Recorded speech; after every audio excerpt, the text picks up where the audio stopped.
Gospod z vami. In s tvojim duhom. Iz svetega evangelija po Luku. Slava tebi, Gospod. Tisti čas je rekel Jezus svojim učencem: po vas bodo stegnili roke in vas preganjali, izdajali vzhodnice in ječe, ter vlačili pred kralje in poglavarje zaradi mojega imena. Zgodilo pa se vam bo to v pričevanje. Vtisnite si torej v srce, da ne boste naprej premišljevali, kako bi se zagovarjali. Jaz vam bom dal zgovornost in modrost, ki ji ne bodo mogli nasprotovati ali ugovarjati vsi vaši nasprotniki. Izdajali vas bodo celo starši in bratje in sorodniki in prijatelji, in nekatere izmed vas bodo izročili v smrt. Vsi vas bodo sovražili zaradi mojega imena, a še las glave se vam ne bo izgubil. Svojo stanovitnostjo si boste pridobili svoje življenje. To je Kristusov evangelij. Hvala tebi, Kristus.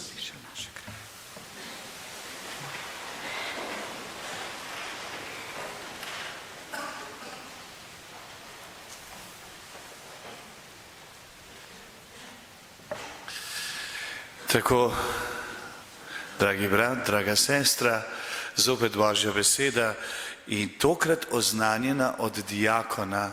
Fant, Boštjan, kakšen lep oznanjevalni navdih imaš ti.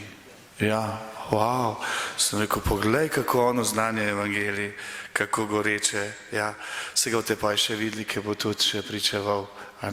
Tako, imamo Božjo besedo, Bog govori in glejte, kaj je vedno znova za nas slušno, vedno je tle noter človek, vedno se nekaj dogaja, ena taka akcija. Ja. Zdaj pa moje vprašanje, ker smo v misijonu malo kot v Rukno, a tole, kar se dogaja tam v 6. stoletju pred Kristusom, to je tam Babilon, izgnanstvo, oziroma naše izvoljeno ljudstvo trpi v Babilonu, ni več tako lepo, kot v Jeruzalemu, ker Nabuhodonozor nič ne, pa teli kralji nič ne šparajo s temi, jih kar mečkam poriti dobivajo te naši izvoljenci in izvoljenke, ker niso ubogali Boga, najvišjega. Ja, zdaj se pa morajo njihovih navad učiti, eni se jih eni se jih pa ne, pa dobivajo poriti. Ja. Imamo pa tlele Daniela, pa njegove prijatelje, ki jih pa ne dobiva poriti, pa vsem drži to držo izvoljenega človeka.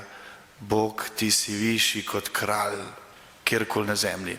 Zdaj pa moje vprašanje, a se to v resnici dogaja ali to samo ena zgodba literarna? Moje vprašanje v Ruk, a to se je v resnici zgodilo? Ja? V resnici zgodilo? V resnici zgodilo? V resnici zgodilo? Kako je tebi ime? Kristjan, rešil si nas. Ja. Res, kakšen odločen, ja, danes se tako se odloči. Res je, to se je zgodilo.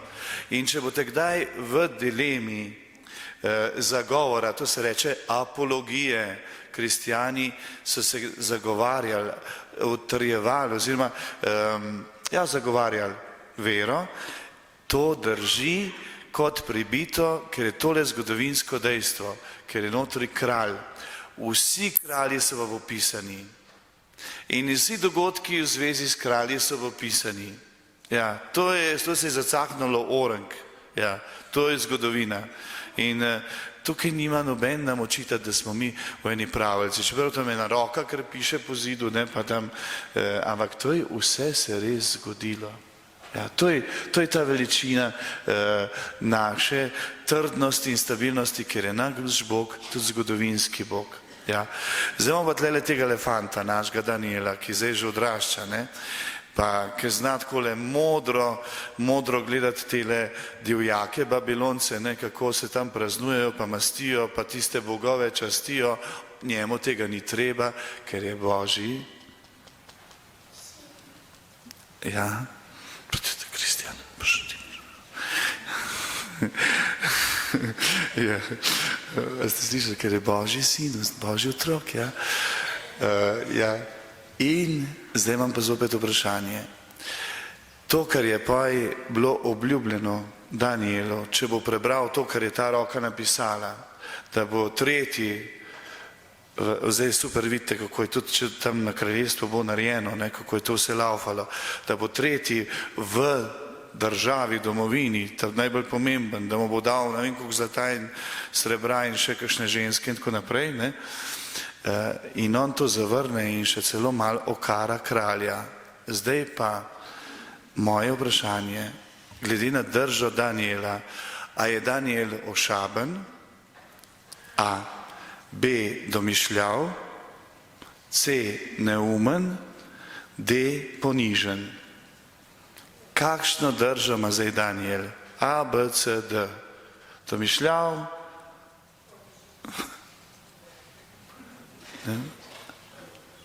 A, B, C, D, kaj rečemo? D. Neumen ni, da bo dal zdaj vse. A se vam ne zdi, da je tudi neumen? Ja, poniženje. To je pa tista prava ponižnost, ki je pokončna, ker on ne govori zdaj samo zaradi sebe, ampak on govori v Božjem imenu. Ja. In kadar imamo tako pokončno držo, tako veliko, on je zastavil v svoj ugled, svojo glavo, tale kralj babilonski se zdaj lahko zjezi, ampak se bo zdrgat zgodil se, ok, ostavimo še. On pove kralju po resnici vse, kar mu gre in kar on vidi, obenem pa pove tudi to, kaj se bo zgodilo. Nič ne ulepšava, kaj piše tista roka. Nič ne ulepšava. Ja. Ne boji se, ponižnost se nikoli ne boji več zase. Ker to, da smo mi ponižni, to pomeni, da smo v bistvu od Boga varovani in od Boga nošeni. Tukaj se pa dogaja prav v misijonu nekaj, to vam pa lahko rečem, ta drža močna, ker včasih, veste, mi Slovenci, posebej Gorenci, smo zelo tako hitro puklasti. A se strinjate? Ne jaz, ja. Jaz pravim, če je bila Marija Gorenka, takrat, ki je angel Gabriel prišel, se to mi je čušim, malo tako prišepno, ne bi nikoli rekla, ne se zgodi tvoja volja, ne. Sigurno bi rekla, da je pet tisti franski, tista je bolj pobožna, ali pa tisti tončki, veš, tista je skozi prmaša, veš, tista te je poslušala. Ne, jaz Marija, ne, nisem jaz vredna. Ja. To je to, ta puklasta ponižnost, ne, ki jo mi imamo malo, tudi iz Avstro-Ogrske malo, veš, skozi smo bili dol tlačeni, če se je kdo malo gor dvignil, so mu kar hitro rekli, ti dol glavo, ja, da nam drugačen. Ja. To je zelo težko.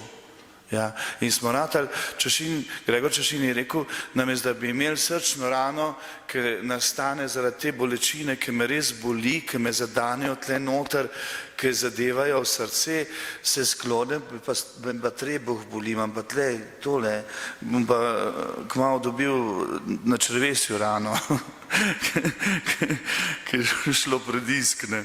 Ja. Ne, naša je srčna rana, tista, ki zdravi, tista, ki v bistvu jo pritisnemo na stran Jezusa, je Jezus, lej, tvoje in moje, živo je, pretaka se.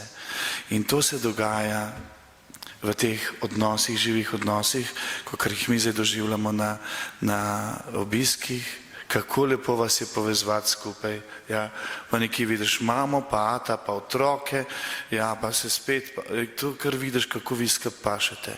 Ja.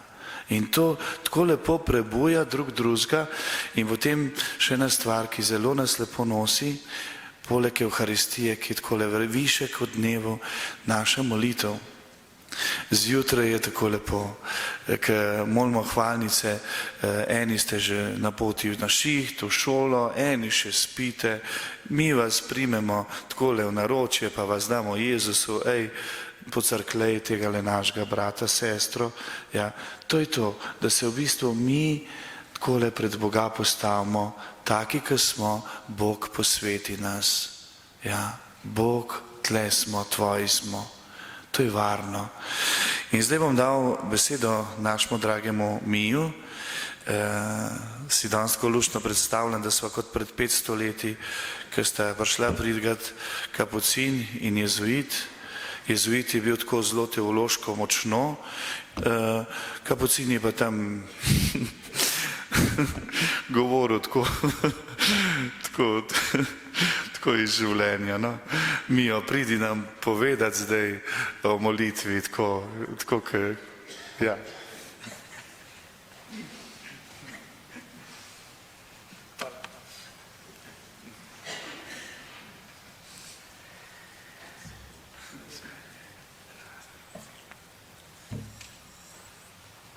Zdaj vam bom nekaj povedal o slavljenju.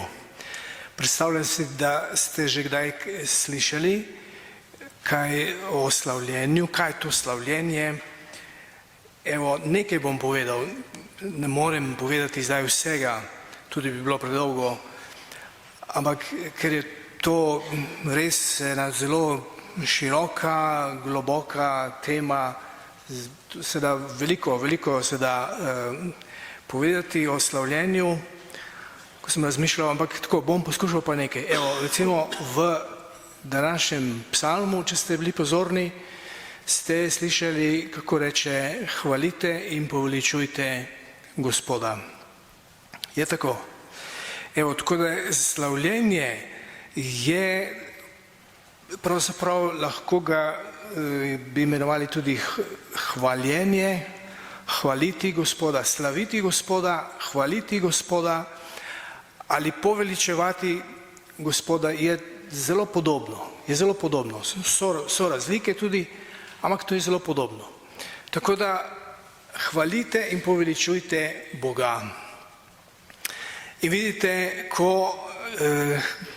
ko je, recimo hvalite pomeni, naprimer, da hvališ nekoga, ko hvalimo neko dobro, pomembno osebo, osebnost, nekoga, ki nam je naredil veliko dobrega ali ki je zelo dober človek, ne, rečemo, da ga hvalimo ali da ga pohvalimo in rečemo, ne, vsa hvala in čast mu, dober je, res čudovit človek in tako ogromno je naredil za nas in ga hvalimo ali pohvalimo nekoga.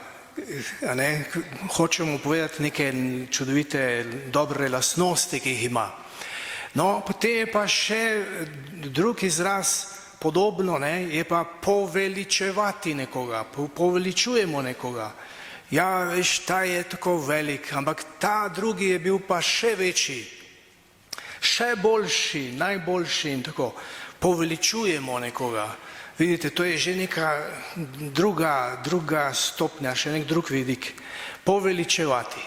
Marija, se spomnite, ko v evangeliju pride k Elizabeti in zapoje, verjetno zapoje, moli, ne, moja duša poveličuje Gospoda, moje srce se raduje v Bogu, mojem zveličarju, ker je storil čudovita dela. Velike reči mi je storil on, ki je mogočen. Torej, Marija poveličuje Boga. Vidite, slavljenje je tudi v tem, da mi poveličujemo Boga. To pomeni, da je tukaj tudi neka odločitev. Slavljenje, mogoče tisti, ko niste tako vajeni slavljenja, mislite, posebej ko vidite, kako tam dvigamo roke, pa plešemo in tako, mogoče rečete, ja, to so zdaj tako pač dobre volje so, navdušeni so, veseli so, ne, pa pač zdaj tako v nekem čustvenem izlivanju zdaj tako, ne, slavijo Boga. Slavljenje se zdi, kot da so to neka čustva samo, ne. Potem so to bolj čustveni ljudje, taki, ki pač tako ekspresivni, ki zelo hitro pokažejo neka svoja čustva. Ne. Zdaj pa, če smo pa mi bolj zadržani, tako kot je prej brat Joško rekel, ne, Slovenci smo malo bolj zadržani, tako mi pa ne bi. Slavljenje to ni za nas, ne, to ni za Slovence, to je mogoče tam za Afričane in tako, ne, oni lahko slavijo, plešejo, ploskajo in tako, ne, mi pa ne. Tako da to je ena razlaga, nekaj je lahko res tu naš narodni značaj, če rečemo, karakter je malo bolj zadržan, ampak to ni bistvo slavljenja. Bistvo slavljenja ni v tem zunanjem pa v nekih čustvih, zdaj, da mora biti vedno čustva. Čustva so zelo dobrodošla lahko, veselje, ki ga doživljamo, čutimo, seveda to nam pomaga. Ampak pravzaprav slavljenje je odločitev, evo, tako sem razmišljal, odločitev, da poveličujem Boga. Jaz se odločim, recimo zjutraj, ko se jaz zbudim, ko vstanem, rečem, zdaj moram pač veselo na delo, ni vedno veselo, ne, ampak moram iti. In to je odločitev. In rečem, slavim te, Gospod, slavim te. Slavim te, Gospod. Torej, in se odločim. In potem gre. In se napravim, vse to molim in tako. In slavim Gospoda. Odločil sem se. Ali še posebej, ko pride kakšna preizkušnja, ko nam je težko sploh moliti, kaj šele slaviti ali pa se veseliti, da ne moreš se kar naprej veseliti, takrat je to odločitev, da ti slaviš Boga. Slavim te, Bog, kljub vsem različnim težavam, preizkušnjam, kljub temu trpljenju tudi, v katerem sem se znašel, te slavim. Poveličujem te, vidite, ta izraz nam lahko pomaga, ne? Ti si še vedno velik, to pomeni. Ko Marija poveličuje Boga, pomeni priznava Božjo veličino, Božje veličastvo. Ona ga poveličuje, gleda v srcu, premišljuje velika Božja dela, kako je Bog velik. Kako je Bog velik in zdaj prihaja Božji sin, odrešenik. Kako je to veličastno, veliko Božje delo za vse človeštvo. Ona poveličuje Boga. Eva, tam, ko je bila skušana od kače, je začela pomanjševati Boga, tako rekoč.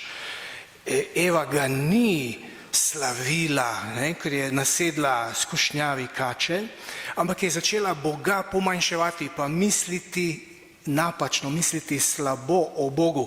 Bog nekaj prikriva, Bog ni zares dober, Bog mi ne privošči, da jaz zares uživam življenje in tako naprej. Vidite, tukaj pa poveličujem Boga. Priznavam, Bog je velik, tudi če zdaj v tem trenutku, v tem času meni ne gre najboljše, Bog je še vedno velik. To je odločitev. Zato vidite, molitev slavljenja, da mi slavimo, recimo vsak teden se zbiramo pri molitveni skupini in skupaj slavimo, to je odločitev, niso samo trenutna čustva. Čustva pridejo, čustva so dobrodošla, tolažba je to, delovanje Svetega Duha, seveda je tudi. In tako se je zgodilo, pred leti smo prosili v molitveni skupini v Dravljah, smo prosili za dar veselega slavljenja, da bomo z veseljem slavili Boga. In tisti, ki smo bili tam na tem srečanju, smo prosili, daj nam Sveti Duh, da bomo tako z veseljem slavili Boga. To lahko samo ti daš, ne? To je tvoja tolažba in da z veseljem slavimo Boga, še bolj sproščeno, tako veselo. In res, naslednjič, ko smo prišli na molitveno skupino, tisti, ki smo bili na zadnjem srečanju, smo veselo slavili Boga, kar malo poskakovali, takole, haleluja. Tisti, ki so prišli samo tisti krat, ne, na novo, pa so nas gledali debelo, ne, kaj pa zdaj ti tako veselo slavijo Boga. Niso mogli razumeti. To je lahko dar in veselje pri slavljenju je res dar. To je Božji dar. To je Božji dar. Treba je prositi, zato kličemo Svetega Duha. Pridi, Duh tolažnik, prinesi svojo tolažbo, svoj ogenj. In zato je izlitje Svetega Duha tako pomembno. In potem imamo seminar za izlitje Svetega Duha. Ko to doživiš, se nekaj premakne, nekaj se odpre. To ti je dano. Sveti Duh odpre tvoje srce in se izlije, njegova ljubezen, moč in potem nekaj se sprosti, ne? On te sprosti in ti sproščeno, veselo lahko slaviš. To je čudovito. Ja? Ampak ne gre za čustva kot taka, ne? Gre za odločitev. In zdaj bom zaključil še s to zgodbo. Ko smo že nekaj let nazaj v naši molitveni skupini pri Svetem Jožefu, zdaj v Ljubljani, smo tako slavili in navdušeno smo slavili, navdušeno. In smo tudi odprli svetopismo, nekdo je odprl svetopismo, tako v duhu, ne, po duhu, ko slavimo Boga, molimo, potem včasih ponavadi odpremo svetopismo, in poslušamo, kaj nam zdaj duh nekako govori, kaj nam Bog govori. No, in smo našli tole mesto. Poslušajte, to je zdaj tako močno svetopisemsko mesto, ki govori o slavljenju. Poslušajte, kaj je to slavljenje? Kaj je slavljenje? Ne vem, če ste kdaj že to brali. To je v Sirahovi knjigi, 43. poglavje, na koncu.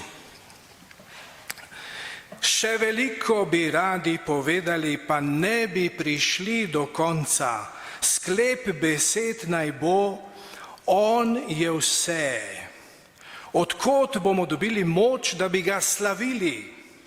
On je namreč veliki, on prekaša vsa svoja dela. Gospod je strašen in silno velik in njegova moč je čudovita. Kadar slavite Gospoda, ga povzdigujte, kolikor morete. Zakaj? On bo še više. Kadar ga povzdigujete, zberite vse sile in ne odnehajte, zakaj ne boste prišli do konca. Kdo ga je videl in bi ga lahko opisal? Kdo ga bo mogel poveličevati tako, kakor je? Veliko je skritih stvari, ki so še večje kot te, zakaj mi smo videli le malo njegovih del. Vse je namreč naredil Gospod in po Božjem je podaril modrost. Evo, povzdigujte Gospoda, zberite vse sile, ne odnehajte, zakaj ne boste prišli do konca. To je čudovito. Bog je tako velik in še večji in še višji in še boljši in najboljši in še najboljši in še boljši od najboljšega. Ni konca. To je čudovito. Kaj se je zgodilo? To besedo smo dobili, ta odlomek, tisti dan. Potem, čez en teden, molimo spet, slavimo, nekdo drug odpre Božjo besedo, isti odlomek se nam odpre. Isto. Potem, čez en teden ali dva, koliko je bilo? 2 tedna, spet molimo, tretjič se nam odpre, isti odlomek, ista beseda. Ne odnehajte, zakaj ne boste prišli do konca. To je čudovito. Evo, povabljeni, torej, pridružite se v slavljenju. Naj vas ne bo strah, se bomo potem malo zatemnili, ne, tako da nihče vas ne bo videl, boste lahko zdravi. Aleluja.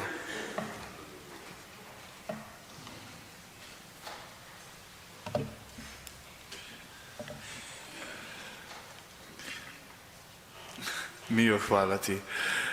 Tako, zdaj pa so prošnje, dajmo vstati, tako da bomo bolj aktivni.